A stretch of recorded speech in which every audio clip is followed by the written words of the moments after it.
ما سلامي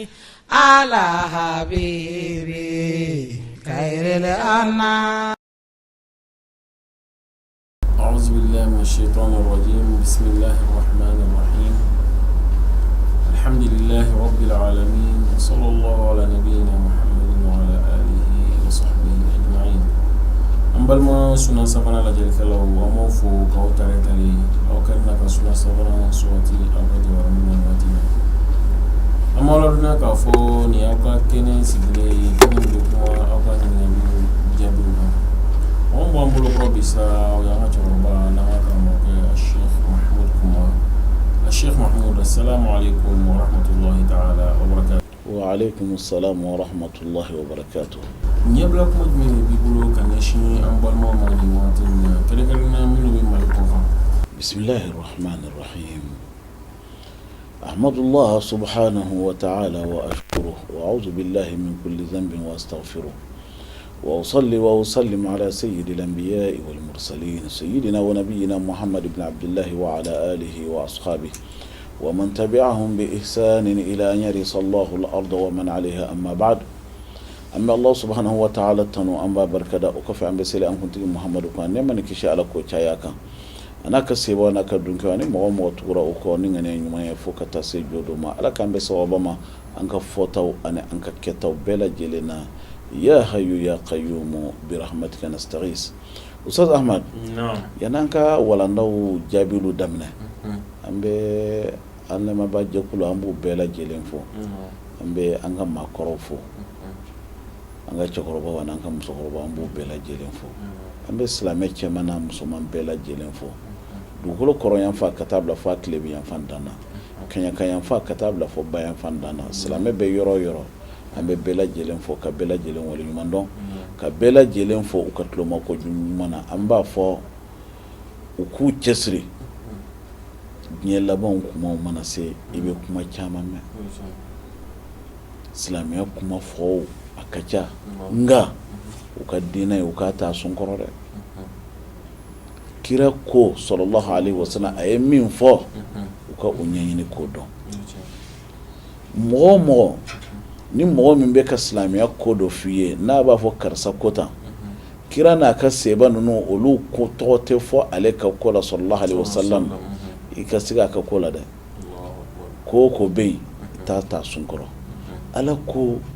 ala kira ko sallallahu alaihi wasallam a ka seba naani ninnu ko sallallahu alaihi wasallam radiyallahu ta'ala anhu mɔgɔ mɔgɔ n'i bɛ o kɔnɔ a ka ca la i lafiyalen don n'i bɔra o kɔnɔ sa i donna hakililaw de kɔnɔ mashini mashi hakilla te kelen ala ka faamu ko ɲuman ala k'o da an bɛɛ lajɛlen ma na. n'o tɛmɛna ka bɔ Cheikh Mahmoud, an bɛ don ɲininkaliw kɔnɔna na sisan. an balimamuso de ye ɲininkali kɛ ko yala k'a bɛ daga mɔgɔ ye mɔgɔ min bolo bɛ ji la o ka duwawu kalan su fɛ ka sɔrɔ k'i da wa. Ustaz Ahmad, ala k'an bɛ sababa ma ni ɲininkali ninnu ye ɲininkali nafamabaw don parce que ni silamɛya bɛ ka yiriwa muso kunda de muso hakili bɛ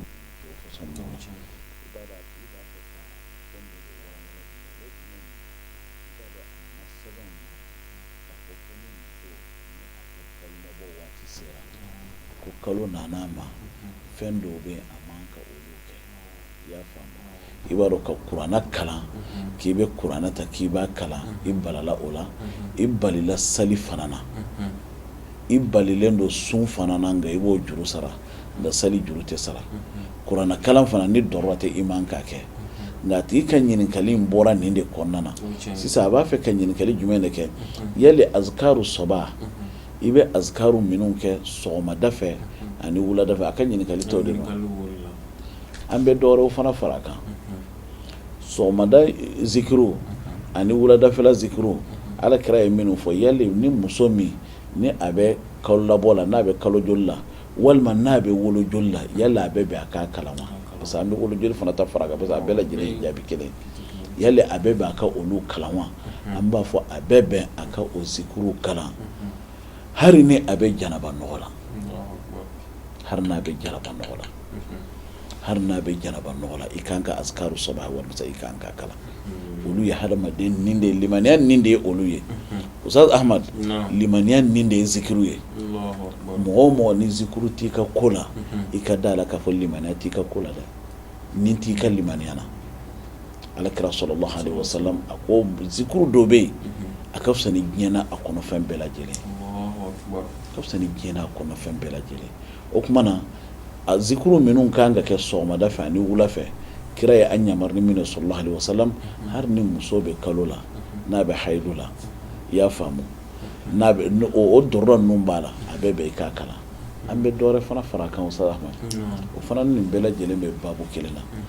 ni muso bɛ kalo la sisan i b'a dɔn bɛɛ lajɛlen kɔni b'a dɔn n'i bɛna dumuni kɔni kɛ i bɛ bisimilayi fɔ dɛ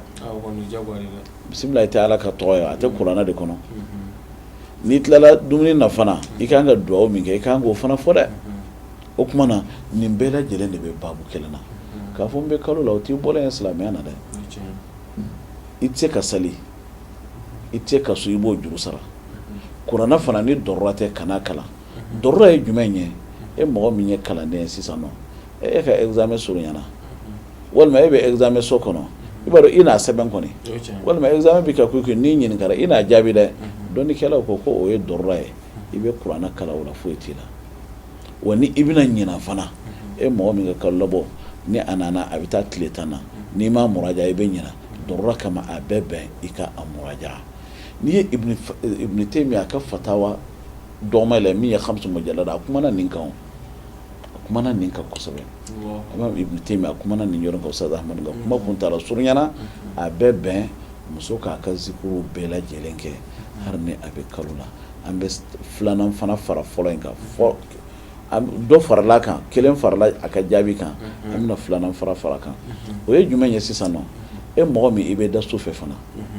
i b'a dɔn sɛtanɛ bɛ hadamaden caman nɔfɛ walima i ja tigɛra i ye sogo jugu dɔ ye bari i kan ka dugawu kɛ hali ni muso bɛ kalo labɔ la olu bɛɛ lajɛlen o dugawu o ni o ruqya ninnu olu bɛɛ lajɛlen bɛ bɛn a ye o bɛɛ bɛ bɛn a ye o bɛɛ bɛ a ka ruqya kɛ o bɛɛ lajɛlen bɛ bɛn a ye i y'a faamu ala k'an bɛ sababu n'i bɛ da ka sunɔgɔ i kan ka ayatul kursi minnu kalan i b'olu bɛɛ lajɛlen kalan hali ni a y'a sɔrɔ i bɛ kalo labɔ la walima i bɛ wolo joli la ala k'an bɛ sababu ma an ka fɔtaw n'an ka kɛtaw bɛɛ lajɛlen na ala kira sallallahu alaihi wasallam a muso har u kun tɛ dumuni kɛ n'u ma bisimilayi fɔ i y'a faamu n'u tilala fana u bɛ alhamdulilayi fɔ u kan ka dugawu fɛn fɛn fɔ u b'a bɛɛ lajɛlen fɔ naam ala k'an bɛ sababu ma n'o tɛmɛna ka bɔ yen an balimaw de ɲininka yala k'a bɛ bɛn i ka bisimilayi fɔ k'a bange seli la wa i y'a ko Allahu akbar yanni i ka sura daminɛ i b'a fɔ bisimilayi rahmani rahim Ustaz Ahmad ala k'an n'aw dɛmɛ ninnu bɛ ɲininkaliw ye ɲininkali minnu don a bɛ fɔ minnu ma ko c'est opérationnel amali i y'a faamu amali asila ɲininkali minnu don amali don i b'a dɔn nin bɛ tali kɛ jumɛn na n bɛ segin a kan mun kosɔn alamajɛkuluw basa segin kan ni bɛna ni faamuya caman ye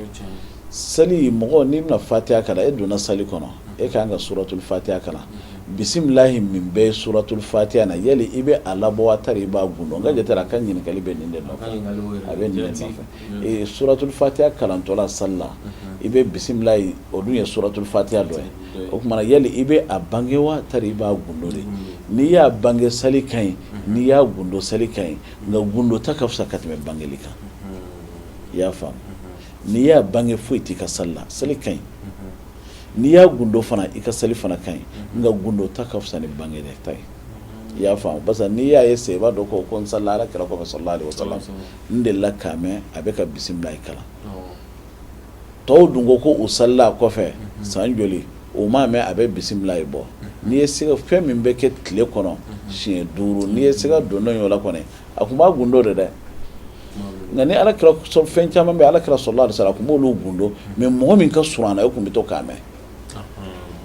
mɔgɔ min ka surun a na fi sɔfil awwal kuma dɔ la a gundotɔ la e b'a mɛn o ni e y'a mɛn ni e y'a lakali dun ko n ye ala kira mɛn sallallahu alaihi wasallam a bɛ ka basmala kana o kɔrɔ k'a fɔ e min ka surun a la e de y'a mɛn a kun bɛ ka n'a y'a sɔrɔ k'a b'a bange o sali wele ni salijɔ bɛ bange siga t'o la koyi n'i ye siga don ne ye fɛn kɔnɔna dɔ ko a kun b'a bange dɔ ko a kun b'a gundo de dɛ ala k'an bɛ sababa ma seba si tɛ yen min bɛ nkalon tigɛ a bɛɛ lajɛlen ye waliju de ye min ye min mɛn o ye o de fɔ naam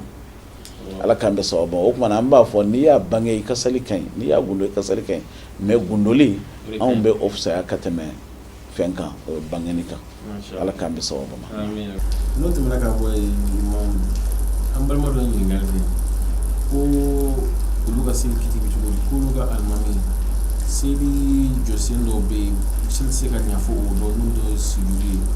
ko a ɲana sujudi kelen kɔ mɔgɔ y'a hakili lajigin a kɔni ma sɔn ka segin sujudi in kan hali seli bana min na a ma sɔn ka sujudi sahawi kɛ ko olu ka seli kiti mun ni alimami kɔni ɲinana alimami a sharti dɔw de b'a la ni i ɲinana mɔgɔw mana subhanallah fɔ i hakili kan ka jigin ni i hakili ma jigin i mana tila sali la u kan k'a f'i ye ni u y'a fɔ a ye arisa a ma sɔn u ta ma hakili la u bɛ o yɔrɔ in de la Ustaz Ahmad u y'a fɔ a ma a ma sɔn bɛɛ dun y'a dɔn k'a fɔ sujudi kelen bɛ yen o ye salijɛ o tuma na olu kan ka wuli sisan ka jɔko kelen ka o de dafalen nati barisa sujudi kelen mana i jɛ jɔ la o jɔ kɛra jɔ bananen ye i y'a faamu ni i bɔra sali la i ni o jɔ complet de bɛna n'a y'a sɔrɔ i bɛ sali kɔnɔ k'a kɛra jɔko fɔlɔ de la ni i hakili jiginna na yanni i ka se sujudi wɛrɛ ma i bɛ segin ka na a sujudi kelen kɛ ka continuer n'i ka sali ye n'i tilala i bɛ baada kɛ ni e hakili jiginna na k'a sɔrɔ i sera arakan nata sujudi ma ka ban o kuma e bɛ continuer n'i ka sali ɲɛ sujudi kelen ɲɛ min arakan min jɔ arakan complet bɛɛ lajɛlen bɛ jate arakan bananen de ye sali kɔnɔna na i b'a kɛ ko maa tɛ yen i y'a faamu sali jɔsen bɛɛ lajɛlen rukuyi bɛ ten suratul fatiha kalani bɛ ten sujudi fana bɛ ten nɔ i mana ɲina ninnu dɔ la kelen kɔ ninnu ye sali tulomanbaw ye ni ɲinana ninnu dɔ la kelen kɔ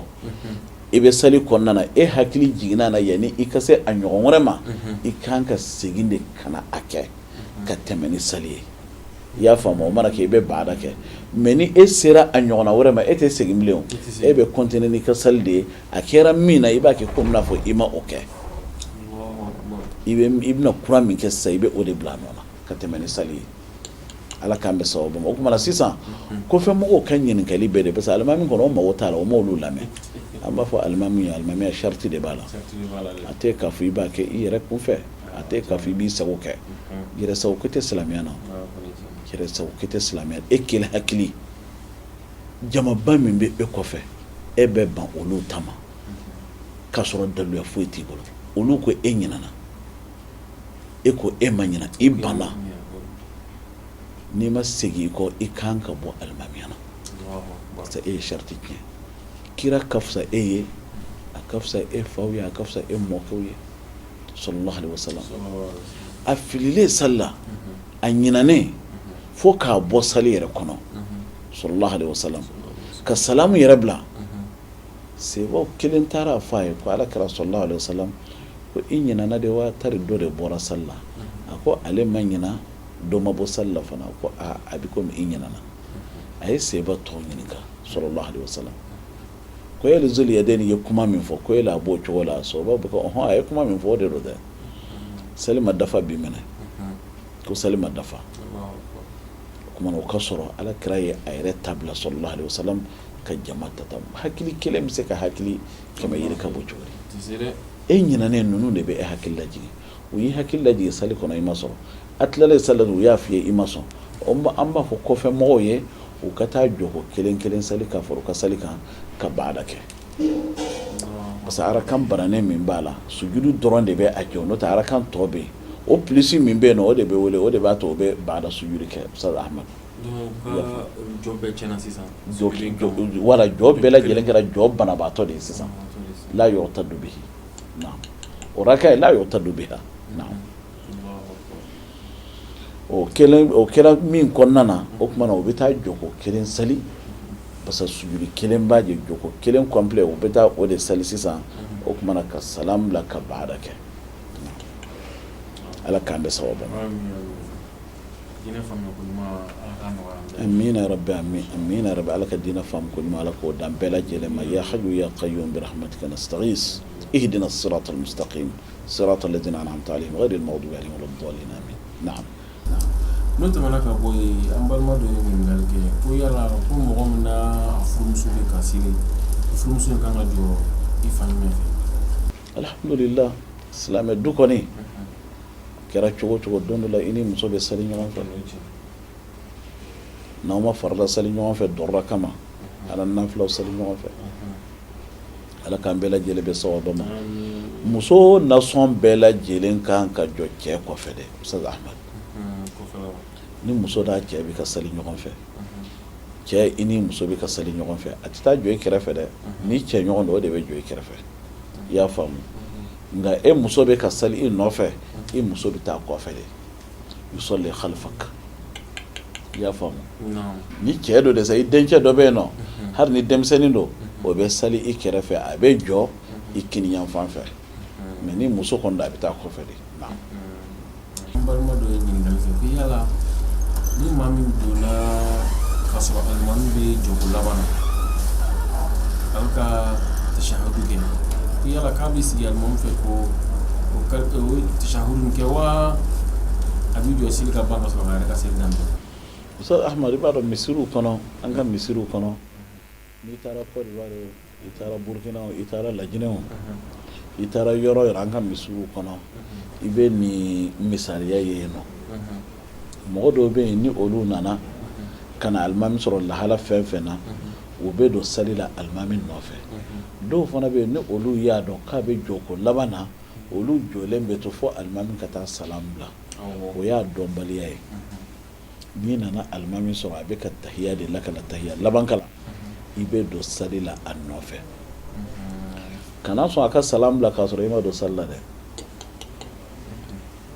har n'i ye sɛgɔni 3 sɔrɔ alimami nɔfɛ yan'a ka salam bila i ye jama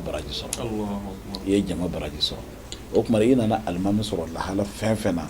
alakira sallallahu alaihi wasallam a y'a fɔ a ka hadisaw la i ka don alimami nɔfɛ o lahala la wa n'i donna fana ka Allahu akbar i jɔlen de bɛ Allahu akbar fɔ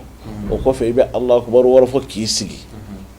u tɛ don ɲɔgɔn na dɛ dɔw fana b'a bɛɛ kɛ Allahu akbar ba kelen ye o ye donni sali la ye filanan u bɛ ɲinɛ o kɔ o kumana i bɛ Allahu akbar fɔlɔ min fɔ o ye i dontɔ ye sali la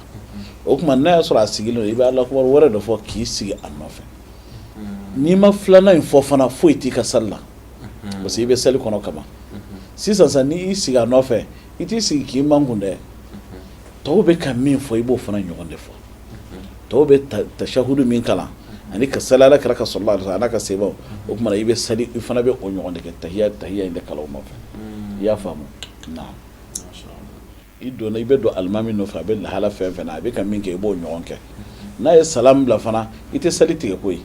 maa bɛ maa la ni o ma arakan dafalen yɔrɔ sɔrɔ ni salam bila o bɛ tila ka sali tigɛ o bɛɛ ye a dɔnbaliya de ye an b'a fɔ silamɛw ma kan'o si kɛ nin de fɔ façon bɛ mɔgɔ caman sɔrɔ i bɛ taa sɔrɔ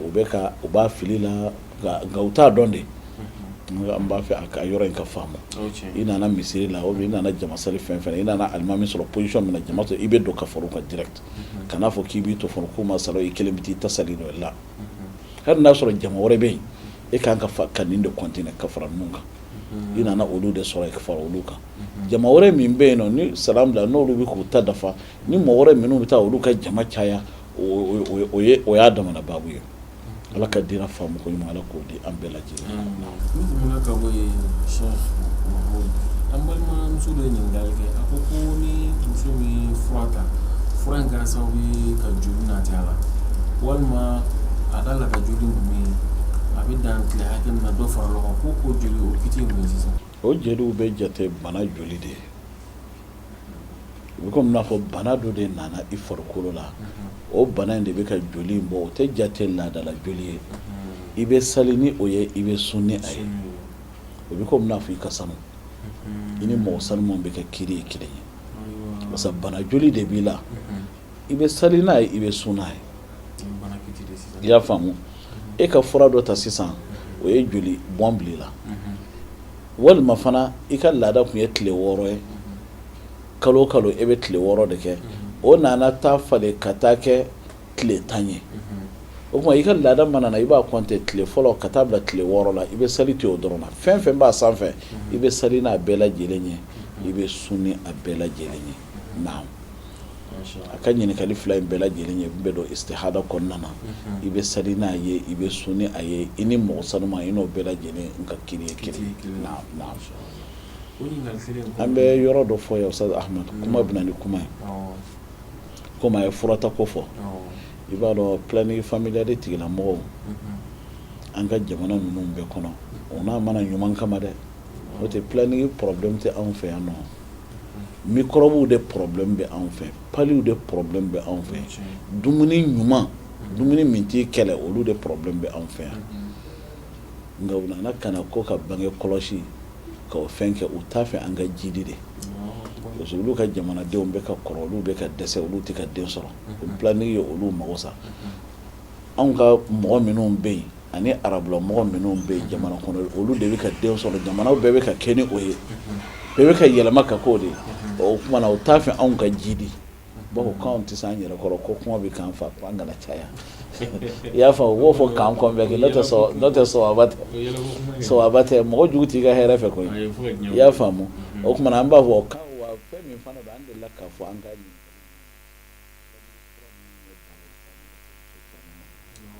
i y'a faamu an ni dɔgɔtɔrɔw kumana u ye ko caman fɔ k'a bɛ ka cancer bila muso min na ka bange yɛrɛ bannen kɔfɛ k'u ka ko bɛɛ lajɛlen ɲagami ko a ka ca kosɛbɛ kuma ko olu bɛ se k'o fɔ ala k'an bɛ sababu ma o tuma planning fura ninnu a tubabu fura ninnu mɔgɔw a bɛ ko bɛɛ lase muso ma a bɛ se ka muso dɔ joli bɔn bila muso dɔw la san kelen i joli bɛɛ lajɛlen bɛ ka bɔ i nɔfɛ o yɛrɛ bɛ tɔtɔ mɔgɔ la ala k'an kisi kafiru tɔɔrɔ ma. o ɲininkali kelen kɔnɔna na hali sisan ko yala a bɛ bɛn mɔgɔ k'i joli feere. joli feereli tɛ bɛn Ustaz Ahmad a bɛɛ bɛ mɔgɔ i k'i joli bɔ k'a di mɔgɔ dɔ ma ɲumanya kɔma ihsanan liwajhillahi wa takarruman mais a tɛ bɛn i k'a feere joli feereli tɛ bɛn joli feereli a tɛ bɛn dɛ joli feereli tɛ daga na dɔnnikɛlaw ninnu ye diɲɛ ko kuraw ye dɔnnikɛlaw sigira u ye ɲɔgɔn ye a kan mɔgɔw ka ninnu don ɲa ɲɔgɔn ma ninnu na joli feereli u kana a feere ɲɔgɔn ma naam ala k'an bɛ sababu waati na a kɛcogo kama an balimaw ni bɛ dan sigi an ka sigida in na an b'a ɲini an ka seku fɛ a ka dugawu ani foli k'o ɲɛsin an filɛbagaw ma nin waati in na. Ustaz Ahmad nin yɔrɔ in na an bɛ an balima silamɛ minnu bɛ Kongo jamana ninnu na an bɛ u fɔ ka tulomajɔ ko ɲuman na minnu bɛ Amérique an bɛ olu fana fɔ minnu bɛ France an b'u fɔ minnu bɛ Chine an bɛ olu fana fɔ n'u bɛ an lamɛn waati bɛɛ lajɛlen na silamɛya kanu dɔrɔn de don koyi silamɛya kanu de don silamɛya ka di mɔgɔ min ye e de bɛ silamɛya yɛrɛ i b'a fɛ i ka silamɛya jɛlen ta ka baara kɛ n'a ye ni silamɛya kanu tɛ mɔgɔ min na e kɔni ta ye i mana min ye i b'o ta e mago tɛ yala o nka woloma n bɛ ɲuman de ɲini n'o tɛ mɔgɔ min mago tɛ ɲuman na e mago t'a woloma na dɛ an bɛ u fɔ k'u wale ɲuman dɔn an bɛ foli kɛrɛnkɛrɛn an bɛ u bila ka taa Kɔdiwarikaw ma Abidjan Lakuta i y'a faamu Buwake an b'u bɛɛ lajɛlen fɔ Kɔdiwari dugu bɛɛ silamɛw bɛ yɔrɔ yɔrɔ an b'u bɛɛ lajɛlen fɔ u ka lamɛnni fanga ka bon kosɛbɛ Ustaz Ahmad Kɔdiwarikaw ka lamɛnni fanga ka bon kosɛbɛ an bɛ u fɔ k'u wale ɲuman dɔn an b'a fɔ u ni ce u ka tulomajɔ ko ɲuman na ala k'an n'u bɛɛ lajɛlen sara kɛ arijinɛ ye ala k'an n'u bɛɛ lajɛlen don fi jannatil firdaus min ghayri sabiqati azabin wala iqabin insha Allah ala k'an kana k'a lakana silamɛ in faamu ko ɲuman ala k'a kan ni silamɛ bɛɛ lajɛlen ye fɛn fɛn ye diɲɛlatigɛ bɛ ka tɛmɛ jarabi ko minnu kan ala k'an kisi a jarabiw ma ala k'an kisi a jarabiw ma diɲɛ bɛ komi n'a fɔ i b'a fɔ diɲɛ wulitɔ don ka hadamadenw to a la ala k'an ta k'a la ɲaamɛ ala k'an kisi ala k'an kisi ala ka silamɛya kisi ala ka silamɛw kisi ala k'an ka diinɛ ɲuman ma ala ka a to an bolo ala kana an fitna ala kana an danw yira ala kana an kamana gan ala kana an fitna ala k'an kisi bana jugu na sɔn bɛɛ lajɛlen ma ala k'an kisi labanko jugu na sɔn bɛɛ lajɛlen ma ala k'an n'aw bɛɛ lajɛlen kisi si dɔgɔya na sɔn bɛɛ lajɛlen ma أقول قولي هذا وأستغفر الله لي ولكم ولسائر المسلمين من كل ذنب فاستغفروه إنه هو الغفور الرحيم والسلام عليكم ورحمة الله تعالى وبركاته. وعليكم السلام ورحمة الله تعالى وبركاته. بدأ سيدي أن نقرفلنا أكمل سيدي ما سلامي على حبيبي خير الأنام.